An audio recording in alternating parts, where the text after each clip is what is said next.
Hello YouTube, and welcome to the Severn Valley Railway Winter Steam Gala weekend.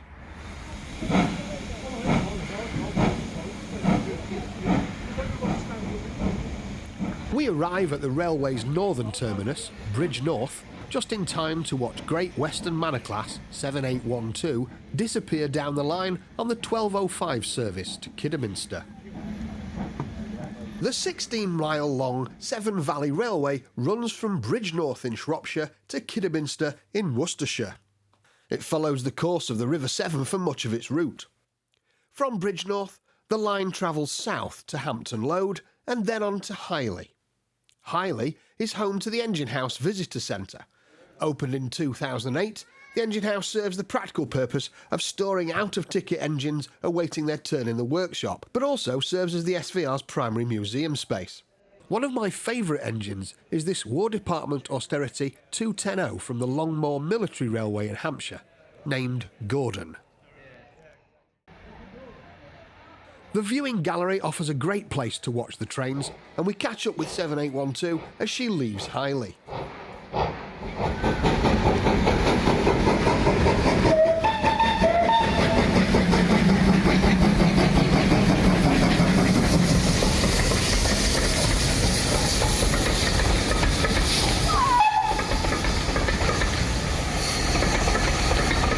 She's hauling a train made up mainly of coaches designed by Sir Nigel Gresley and turned out in the LNER's teak livery.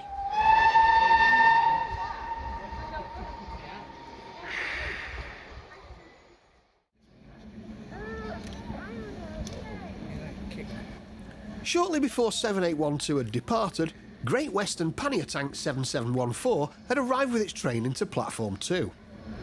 With Platform 1 now empty, 7714 could run around, but stopped on Platform 1 to let the signalman grab a bucket of coal for the stove in the signal box.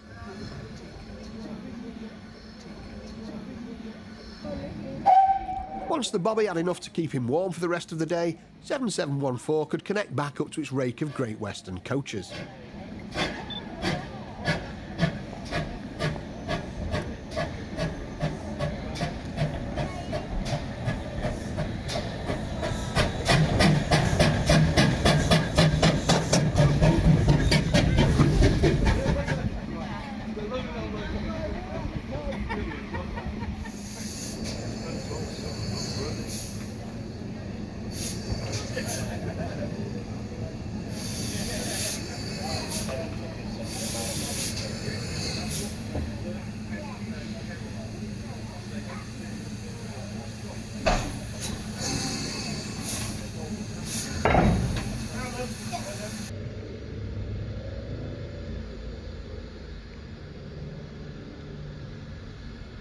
Very much one of the unique outlines of the Great Western Railway, 7714 was designed by Charles Collett and built in 1930, but not in the grand workshops of Swindon. Instead, she was contracted out to Kerr Stewart in Stoke. Those in the know can tell she's not a Swindon engine because you can see the rivets on her water tanks, something that Swindon would never allow.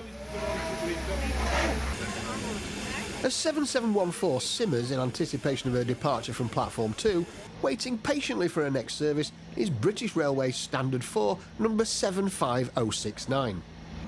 This 460 was designed by Robert Riddles, specifically for use on secondary routes where the larger 460 Standard 5 and its predecessor, the Stanier Black 5, would be too heavy.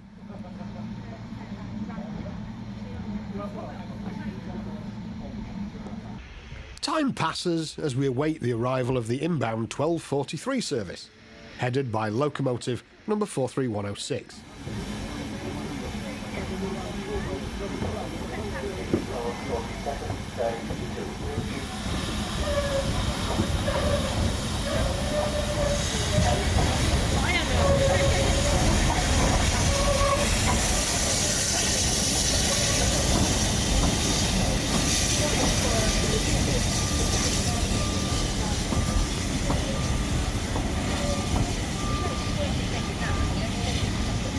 As soon as she settled a train into Platform 1, the crew of 7714 open the blower and stick another round of coal on, ready for the right away.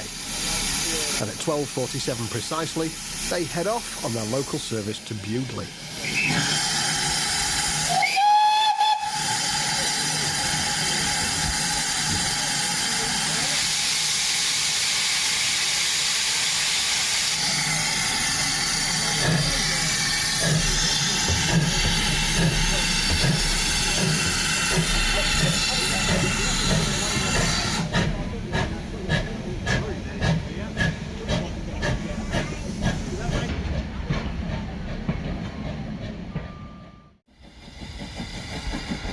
Another view from Highley Engine House, and as 7714 passes, we get to see this wonderful rake of Great Western coaching stock in all its glory.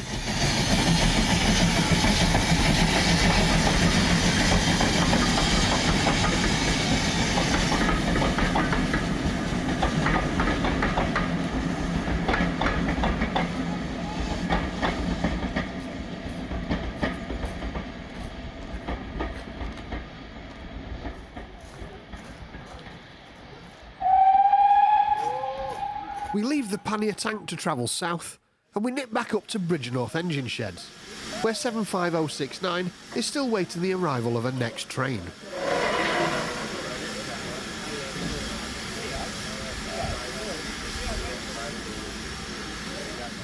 Meanwhile, 43106 runs round onto platform 2 at the end of her turn.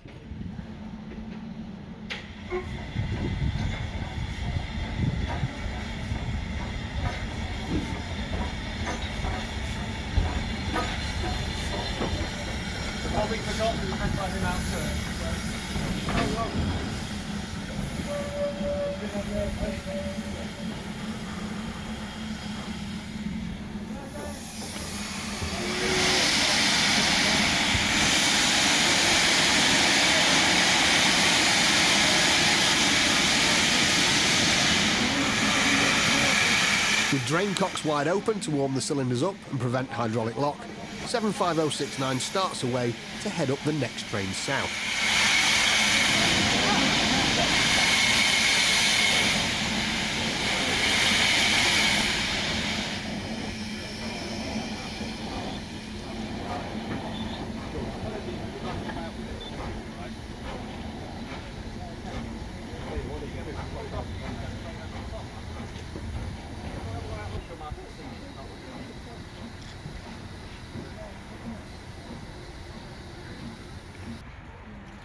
As she backs up to her train, it's worth taking a look at her tender.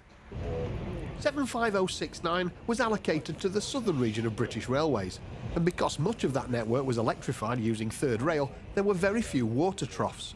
So unlike most Class 4s, those working south of London were paired with these BR1 tenders designed for much larger locomotives. This is a BR1B, which carried 4,725 gallons of water and 7 tonnes of coal.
As she pulls away, the hustle and bustle dies down, and it's going to be quite a while till there's another train. So we can take a closer look at 43106. She's an LMS Class 4 designed by Henry Ivatt, although she was actually built after nationalisation by British Railways, leaving Darlington Works in 1951. Ivatt had taken pointers from American locomotives and positioned the running plates quite high on the frames, and as a result she looks a bit squat and ugly enough to gain the nickname the Flying Pig. 43106 was one of the first locomotives on the Severn Valley Railway, hauling services on opening day in 1970. All heritage steam locomotives have a boiler ticket that lasts 10 years, and then the locomotive must have a major overhaul. 43106's boiler ticket expired late in 2023, but she was granted a temporary extension to allow her to enjoy one last hurrah at the Winter Gala. But at the end of this weekend, her fire will be dropped for the last time and she'll join the queue of locomotives awaiting overhaul. Because of the limited resources available to heritage railways, it might be a few years before we get to see this marvellous locomotive back in steam. Sleep soundly, old girl.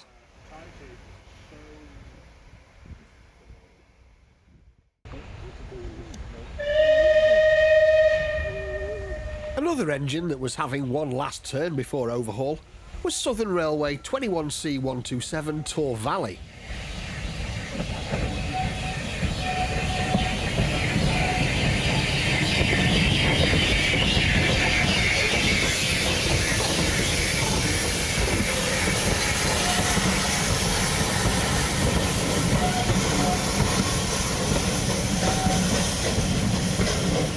Although the Bullied Light Pacific is only going away for an intermediate overhaul, and as she still has a good boiler ticket, she'll no doubt be back in traffic quite quickly.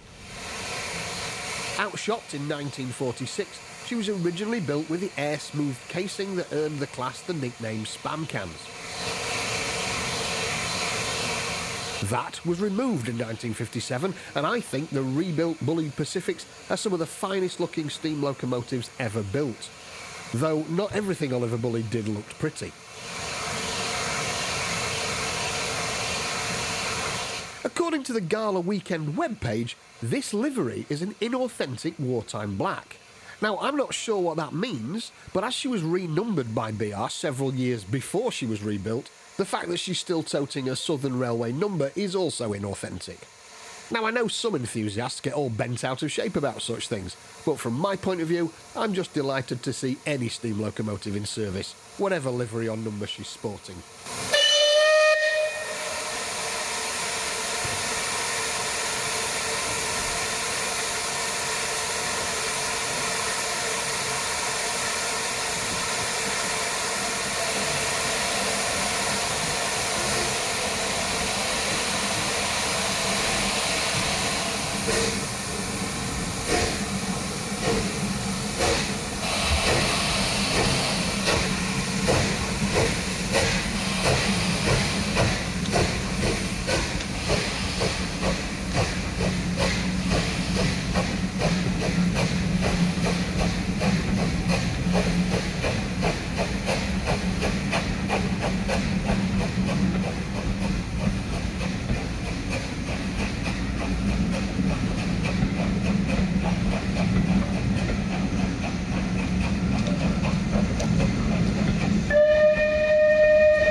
The next station stop on the line is 2¼ miles south.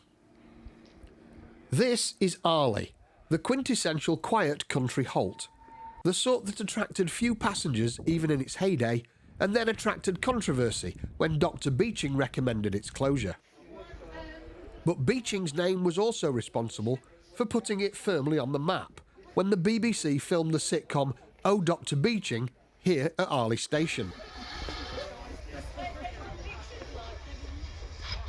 Located at the south end of the platform is the picture-perfect Bridge 17, and it provides the ideal frame for approaching trains, as we see when 7812 Erlestoke Manor pulls the LNER teak set into the northbound loop line.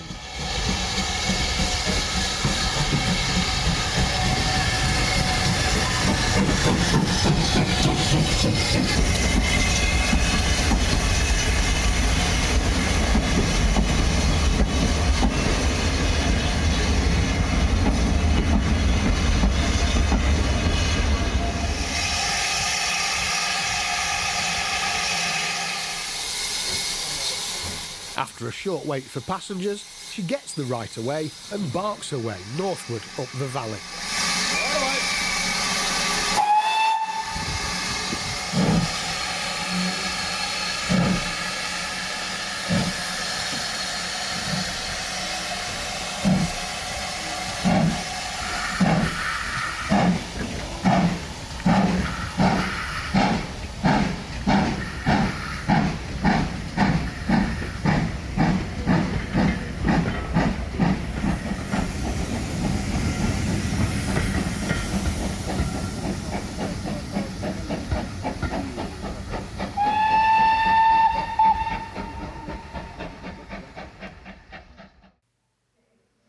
Once the excitement's passed, quiet descends on the station once again, and we retire to the fire in the waiting room to pass time until our train south arrives.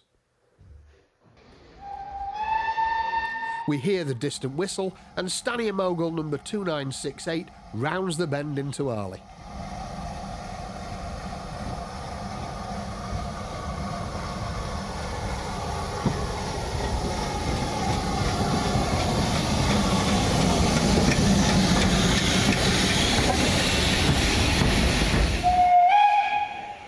The guard gives the right of way, and as the afternoon light starts to fail, we set off on the 3 3/4 mile journey to Bewdley.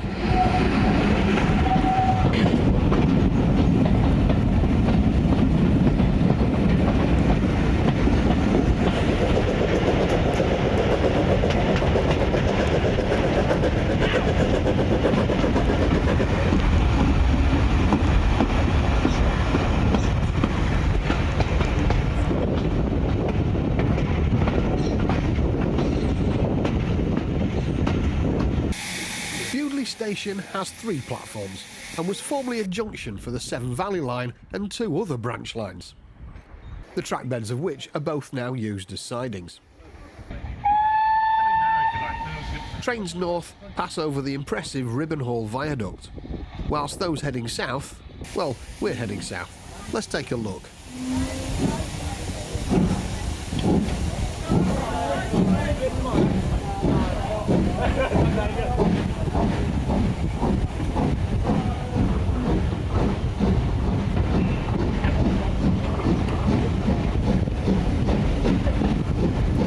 It's January and the days are still very short, and as the daylight fades you can see just how many hot cinders get thrown out of a locomotive chimney. When you see this little display, you appreciate the concerns about line-side fires during the dry summer months. South of Bewdley, the line begins to swing east, and about 1.3 miles down the line is the 480-yard-long Bewdley Tunnel. With the carriage windows open, the smoke comes bursting in. The railway continues in an easterly direction towards Kidderminster, eventually converging with the Birmingham to Worcester line, although Kidderminster Network Rail Station is separate from the Severn Valley terminus.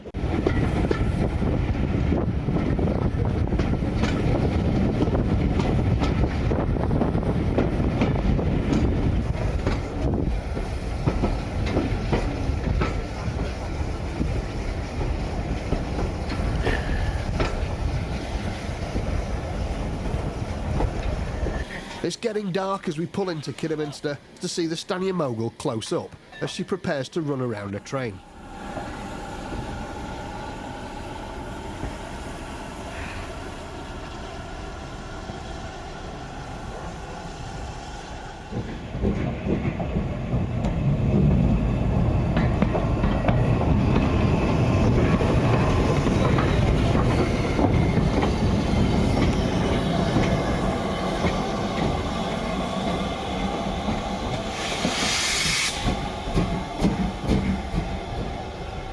It's been a wonderful weekend, and thanks to all the Severn Valley Railway volunteers and staff who made it a really great event.